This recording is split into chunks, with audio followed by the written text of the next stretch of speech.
Et on continue donc notre tour d'horizon des municipales sur DC Radio et sur DC TV. Et on part du côté des Ors pour parler de cette commune et de cette station avec une liste qui se présente sur les Ors. On est avec Anaïs Salazar, bonjour. Bonjour. Et puis avec Martine Chaussat, bonjour. Bonjour. Alors une particularité, vous êtes une liste sans tête de liste, 7 personnes sur cette liste. Est-ce que vous pouvez nous dire quelques mots sur cette façon un petit peu de se présenter à ces élections ? Tout à fait. Donc c'est une liste composée d'hommes et de femmes. On a presque la parité. Simon Badjili d'abord, qui est moniteur de ski. Donc il connaît très bien le domaine skiable vu qu'il le pratique tous les jours. Edmond Lagier qui lui travaille à la Semlor, donc la belle entreprise des Ors.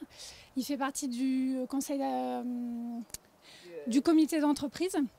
Donc, qui connaît très bien cette entreprise. Brice Blavier qui est restaurateur, donc lui qui est au contact de la clientèle et des touristes tout au long de l'année. Nathalie Isoard qui est gestionnaire d'immeubles. Et Sylvain Lagier qui est agriculteur. Comment ça se passe sur une liste de 7 personnes ? Vous n'avez pas de tête de liste. C'était une volonté en fait de présenter une équipe plus qu'une personne qui mène ? Oui, tout à fait, puisque nous on va dans l'intégration et puis vers le sens de travailler en équipe avec d'autres personnes. On a travaillé tous les 7, beaucoup, pour présenter quelque chose aux Orients. Et on est prêt à travailler avec les autres conseillers qui seront élus. Alors Martine Chaussat, comment ça se passe ? Justement, il y a énormément de listes qui se présentent sur cette commune des Ors face au maire sortant Paul Dijoux. Cette volonté, c'est quoi ? C'est d'apporter du changement face à un personnage qui s'en va sur cette commune ? C'est-à-dire que Paul Dijoux avait une équipe, Monsieur Voller repart avec la même équipe et nous, on pensait qu'il fallait apporter des gens nouveaux et que si les Orients ne voulaient pas voter complètement pour la liste entière, eh bien il fallait qu'il y ait des personnes en face. Donc c'est pour ça qu'on a décidé de se lancer, de faire une petite liste puisqu'on ne voulait pas, on est parti tard, on est parti au mois de janvier, donc on ne pouvait pas trouver 15 personnes. Donc on a trouvé une équipe qui nous va parfaitement, qui est très solidaire, qui a beaucoup de compétences aussi. Il n'y a pas que d'autres qui ont des compétences, mais nous aussi. Donc voilà. Donc on espère que les Orients vont choisir les meilleurs pour la commune parce que il faut que la commune aille de l'avant, il faut qu'on ait un peu plus de convivialité, que les gens reprennent leur commune et travaillent pour leur commune et ça c'est important pour nous. Nous ce qu'on veut c'est faire des comités de hameaux, essayer de rassembler les gens, de les faire revivre et qu'ils soient bien chez eux et que ça soit vivant. Parmi les projets que vous souhaitez apporter sur cette commune, c'est quoi ? C'est apporter un petit peu de dynamisme, un petit peu de vie en fait sur les Ors ? Tout à fait. En fait, on aimerait que de nouvelles familles s'installent aux Ors. Donc, on veut travailler sur des programmes pour faciliter l'accession à la propriété afin qu'il y ait de plus en plus d'enfants à l'école. Actuellement, il y a 33 enfants à l'école, 2 institutrices, une ATSEM, il y a 2 classes. Et donc, chaque année, l'école est sur la sellette, enfin régulièrement. Donc, on voudrait pérenniser l'école parce que l'école, c'est la vie dans un village. On a des projets aussi concernant la cantine. On aimerait, alors si c'est possible, de créer une cantine bio. Actuellement, il y a une cantine avec une cantinière qui prépare les repas sur place tous les jours. Si ce n'est bio, au moins avec des produits locaux. On a la chance d'avoir beaucoup d'agriculteurs dans un petit périmètre et donc ce serait bien de profiter de ces produits-là. Quelle vision vous avez également sur cette station des Ors ? C'est une station importante des Hautes-Alpes de toute façon. Comment ça va se passer pour vous l'avenir des Ors ? On sait qu'il y a des difficultés financières. Comment vous comptez travailler sur cette station ? Eh bien, disons que nous, sur la station, ce qu'on souhaite, c'est déjà redonner aussi un certain dynamisme parce qu'il y a beaucoup de choses qui ont été faites. Il ne faut pas le nier. Il y a un télésiège nouveau qui a été fait. Il y a l'espace rencontre. Enfin, on a essayé d'améliorer l'après-ski.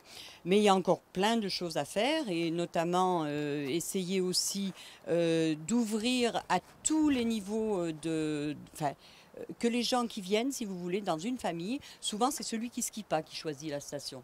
Donc lui faire, développer tout ce qui est piétonnier, les circuits raquettes, éventuellement si on peut revoir un peu peut-être une piscine.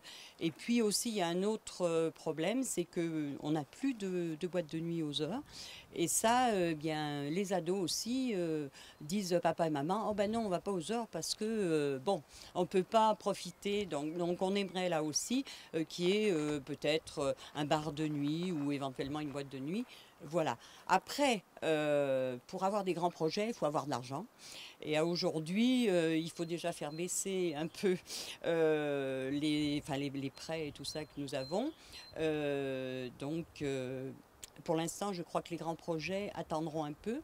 D'autre part, il faut renforcer notre clientèle. Il faut essayer d'aller trouver des bassins, des régions à fort potentiel économique. Peut-être voir sur des investisseurs pour des hôtels haut de gamme, parce que Bois-Méamp, c'est sûr, on a 4500 lits. Mais si on veut faire venir une clientèle un peu plus aisée, et notamment dans les pays étrangers, je pense par exemple à la Grande-Bretagne, les gens ne viennent pas dans des appartements, mais ils souhaitent un système hôtelier. Donc voilà, donc ça je crois que c'est très très important.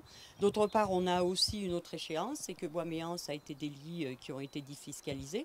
Donc on arrive à terme en 2015, donc là aussi il faut bien réfléchir à ce que l'on va faire et ne pas avoir des lits qui vont être récupérés par les propriétaires et qui ne seront pas à la location.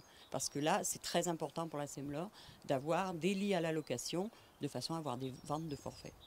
Une dernière question sur votre projet, mais qui touche également les Eures, c'est la communauté de communes. Ça fait partie des thèmes qui sont importants pour les Eures, avec une coopération avec l'Ambrunet qui est vraiment primordiale. Comment est-ce que vous le voyez, ce dialogue, cet échange avec Embrun? De toute façon, il faut arriver à travailler sur les deux territoires. Tout à fait. On a la chance dans ce territoire d'avoir donc 2 stations de ski, Embrun et Crévoux. Les Eures et Crévoux, pardon. Et le lac à Embrun, bien sûr, et d'arriver à vendre tout le territoire entier à des touristes. Et c'est quand même un sacré potentiel et c'est une force et c'est une complémentarité et il faut jouer là-dessus plutôt que de rester chacun dans son coin. Donc la communauté de communes et le pays sont très importants, bien sûr. J'avais une petite chose à rajouter, si c'est possible. Je crois aussi qu'à notre station, il faut lui redonner un certain dynamisme sportif. Avant, nous avions des courses qui se faisaient, que ce soit des courses de ski, des trails, des VTT l'été. Et ça, je crois qu'il faut le reprendre parce que ça a un impact médiatique important. Eh bien, merci à toutes les deux d'être venues présenter cette liste sur les Eures. Donc, on dynamise les Eures, c'est ça le mot d'ordre. Merci à toutes les deux, en tout cas, d'être venues présenter donc, cette liste sur les Eures. Parfait.